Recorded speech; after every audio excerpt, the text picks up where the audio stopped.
ये लिस्ट देखिए, यहाँ पर आपको 12 डिफरेंट कंपनीज के लोगोस दिखाई दे रहे होंगे। और अगर आप किसी चट्टान के नीचे नहीं रह रहे थे पिछले कई दशकों से, तो आपको अभी तक समझ में आ गया होगा कि कुछ लोगोस यहाँ पर फैमिलियर हैं। और इन फैमिलियर कंपनीज में भी जो सबसे ऊपर है वो है जापानीज जायंट, जो दुनिया में सबसे ज़्यादा गाड़ियाँ बनाती है। जी हाँ, टोयोटा। टोयोटा को इस लिस्ट के अंदर देखने के बाद आपको ये लग सकता है कि शायद यहाँ पर हम दुनिया की कुछ सबसे ज़्यादा वैल्यूएबल कंपनीज के बारे में बात करने वाले हैं, लेकिन ऐसा कुछ भी नहीं है। बल्कि ये उन कंपनीज की लिस्ट है जिनके ऊपर पूरी दुनिया के अंदर सबसे ज़्यादा कर्जा था 2022 में। यस, अब चलो ये कोई बड़ी बात नहीं है कि इन कंपनीज पर कर्जा है, क्योंकि कई कंपनीज डेट लेती हैं ऑपरेट करने के लिए। पर इस लिस्ट के अंदर एक बहुत ही अजीब सा टिपिकल ट्रेंड देखने को मिलता है, if you guys have noticed. अगर आप इन 12 कंपनीज को ढंग से देखोगे तो इनके अंदर आपको 6 ऑटोमोबाइल कंपनीज ही दिखाई देंगी, और इनमें भी जिसपे सबसे ज्यादा कर्जा है यानी कि $186 बिलियन का, वो है टोयोटा, जो कि पूरी दुनिया के अंदर सबसे ज्यादा गाड़ियां बेचती है। अजीब है ना। और ऐसा भी नहीं है कि ये सिर्फ एक ही साल की बात हो। 2019 की टॉप इंडेड कंपनीज की लिस्ट में भी मैंने यही नोटिस करा कि कार कंपनीज मेजॉरिटी में टॉप पर ही आती हैं, जैसे कि VW, Daimler, Toyota, Ford motor company और BMW वगैरह। और उससे पिछले सालों के अंदर भी कुछ ऐसा ही सीन था। जब मैंने पिछले 5 सालों का डेटा एनालाइज करा तो मैंने ये नोटिस किया कि पिछले आधे दशक में ऑटोमोबाइल इंडस्ट्री के बड़े खिलाड़ियों के अलावा कोई भी ऐसी इंडस्ट्री नहीं थी जिससे जुड़ी कंपनीज ने इतना ज़्यादा कर्जा ले रखा हो। हाँ, टेलीकॉम कंपनीज भी बहुत ज़्यादा डेट लेती हैं, लेकिन उनके साथ भी ये ट्रेंड लगातार देखने को नहीं मिला मुझे, जैसे कि कार कंपनीज के साथ होता है। तो अब यहाँ पर एक बहुत बड़ा सवाल उठता है कि ये एक्सेप्शन सिर्फ कार कंपनीज के साथ ही क्यों है, और क्या ये कंपनीज इतने ज़्यादा डेट में आने की वजह से बैंकरप्सी की तरफ बढ़ रही हैं? तो अगर आप भी ऐसा सोच रहे हैं कि इस कर्जे की वजह से इन कंपनीज को कुछ होने वाला है, तो डरिए मत बिल्कुल भी, क्योंकि ऐसा कुछ भी नहीं है। एक्चुअली बैंकरप्सी तो छोड़ो, टोयोटा और Volkswagen groups highly profitable companies हैं at this point of time. Almost हर एक कार कंपनी कर्जा लेती ही है, फिर वो चाहे छोटी हो या बड़ी। और ऐसा इसलिए होता है क्योंकि कार कंपनीज को चलाने के लिए बहुत ज्यादा पैसे की जरूरत होती है। लेकिन ये फैक्टर अकेला काफी नहीं है। दुनिया की लाखों कंपनीज में से इन कंपनीज को टॉप 10 मोस्ट इंडेड कंपनीज के अंदर लाके खड़ा करने के लिए, बल्कि उसका रीजन तो है इन कंपनीज की finance wings. Yes, Ford, Toyota, VW और ज्यादातर बड़ी कार कंपनीज के पास अपने खुद के ब्रांड नेम के अंडर एक फाइनेंस विंग या फिर लैंडिंग आर्म होती है, जिसकी मदद से वो अपने डीलर्स को गाड़ियां स्टॉकअप करवाने में और कंज्यूमर्स को लोन दिलवाने में मदद करते हैं। और ऐसा करने के लिए car companies lower interest rates पर बड़ा अमाउंट बोरो करती हैं बैंक से, और आगे थोड़े हायर इंटरेस्ट पर लोगों को दे देती हैं। और इसीलिए जो कार कंपनीज पर $100 ऑफ बिलियन का कर्जा है, उसमें सबसे बड़ा हिस्सा फाइनेंस विंग्स का ही है। लेकिन इसके अंदर भी एक कैच है। चलो अपनी 2 देसी कंपनीज के एग्जांपल से इसको हम समझ लेते हैं।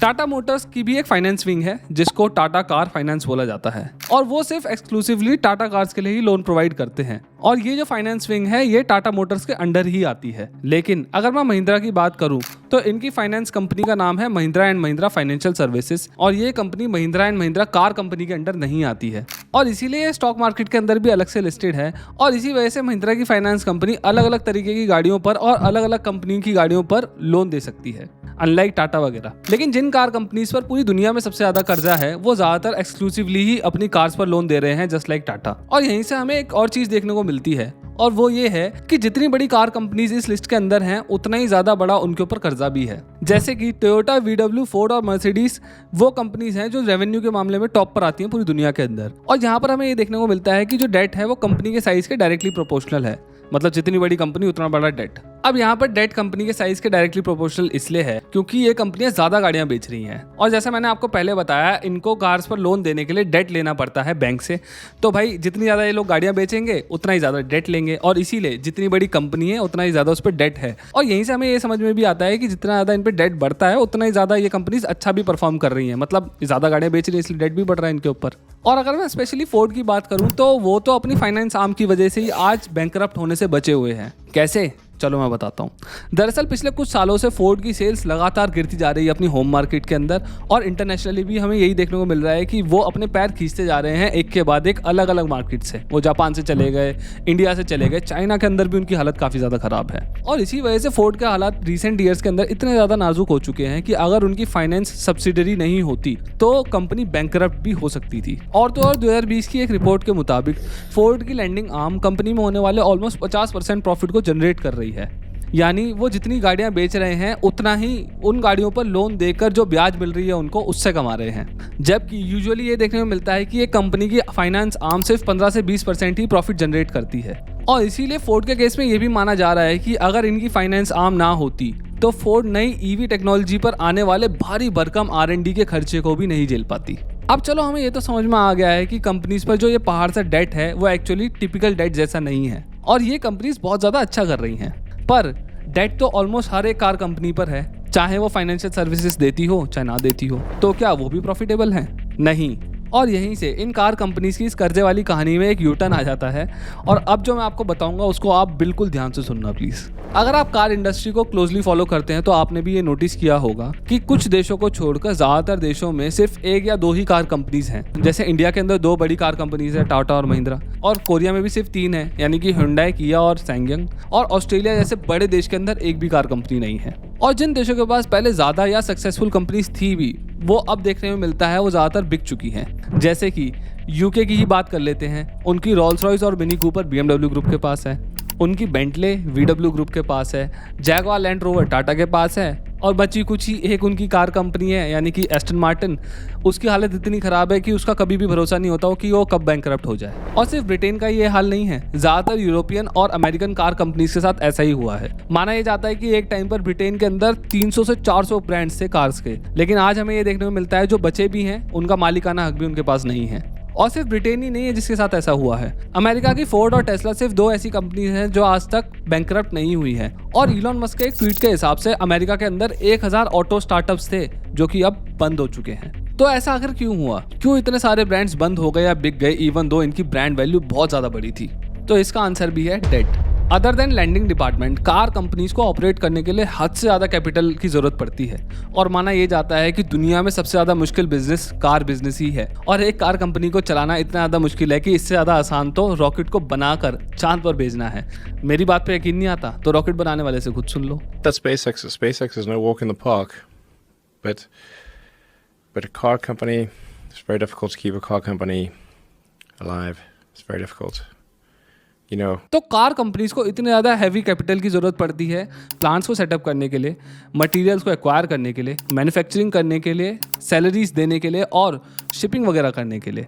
इसके अलावा जब कार कंपनीज को कार्स के पूरे बैचेस में किसी भी तरीके की प्रॉब्लम आती है तो उन्हें उन गाड़ियों को रिकॉल करके ठीक करके कंज्यूमर्स को देना होता है। और अगर सिर्फ मैं 2023 की बात करूं तो जनरल मोटर्स ने 6.5 लाख SUVs को रिकॉल करा है, जीप ने 2,19,000 गाड़ियों को रिकॉल करा है सिर्फ 2023 में, और होंडा ने 5 लाख गाड़ियों को रिकॉल करा है over the safety belt issues.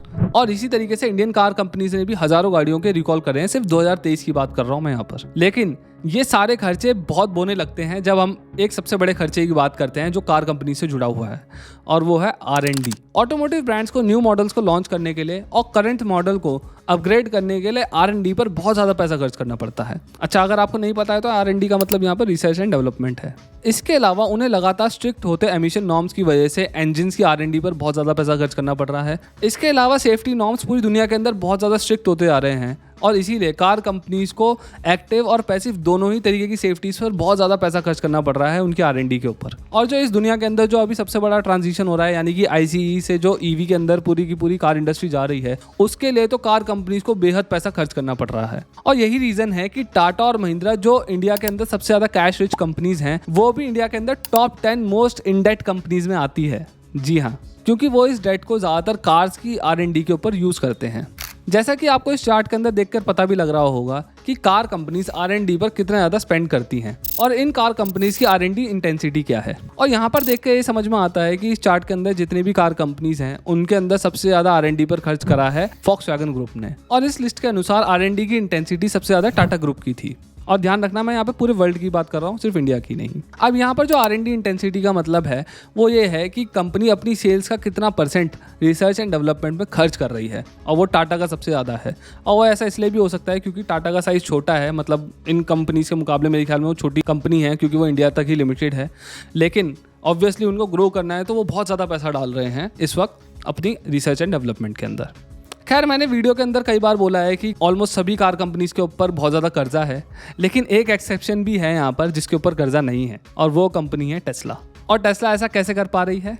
इन महाशय की वजह से। इलॉन मस्क ने अपने और टेस्ला के अराउंड बहुत ही तगड़ी हाइप क्रिएट कर रखी है, जिसकी वजह से इस कंपनी की वैल्यू बहुत ज़्यादा हाई हो चुकी है। और हाई वैल्यू से मेरा मतलब है शेयर मार्केट में इस कंपनी के स्टॉक्स की वैल्यू बहुत ज़्यादा है, और ये इतनी ज़्यादा हो चुकी है कि इस कंपनी की वैल्यूएशन टोयोटा से भी डबल हो चुकी है। अब बेशक इस कंपनी की वैल्यूएशन टोयोटा से डबल हो, लेकिन सेल्स के मामले में टोयोटा इस कंपनी से बहुत ज़्यादा आगे है। और क्योंकि टोयोटा इतनी ज़्यादा बड़ी कंपनी है, उसी की वजह से टोयोटा के खर्चे भी टेस्ला ऐसी कंपनी के मुकाबले बहुत ज़्यादा होते हैं। लेकिन फिर भी टेस्ला कोई बहुत छोटी कंपनी है और उन पर डेट होना चाहिए था। लेकिन यहाँ पर ऐसा इसलिए नहीं है क्योंकि टेस्ला अपने बड़े हुए शेयर प्राइजेस की मदद से इक्विटी फंडिंग करते हैं और डेट के मामले में ऑलमोस्ट नल रह पाते हैं। अब इस वीडियो को देखने के बाद आपको ये तो समझ में आ ही गया होगा कि एक कार कंपनी को चलाना कितना बड़ा सरदर्द है। तो इसीलिए जब आप अगली बार किसी भी कार कंपनी को क्रिटिसाइज़ करने जाएं आंख बंद करके, तो आप ये ज़रूर ध्यान में रखना कि ये कंपनीज सरकारों से लड़ते हुए और सारे अलग अलग तरीके के ऑड से लड़ते हुए आपके लिए एक अफोर्डेबल कार बनाने के लिए बहुत ज़्यादा जोखिम उठाती हैं। अगर आपको मेरी ये वीडियो पसंद आई तो please consider subscribing this channel. इस वीडियो को लाइक करिए, शेयर करिए, जाते आते अपने कमेंट्स के अंदर विचार ज़रूर छोड़िए। और हाँ, मेरी इंस्टाग्राम ID को ज़रूर फॉलो कर लेना, क्योंकि मैं अपना शॉर्ट कंटेंट पहले वहाँ पर डालने वाला हूँ। यूट्यूब पर शायद मैं बाद में डालना स्टार्ट करूँगा। मैंने बहुत सारी वीडियोज़ प्रिपेयर कर ली हैं, so please checkout my Instagram ID as well. मैंने उसका लिंक डिस्क्रिप्शन में दे रखा है। Thank you.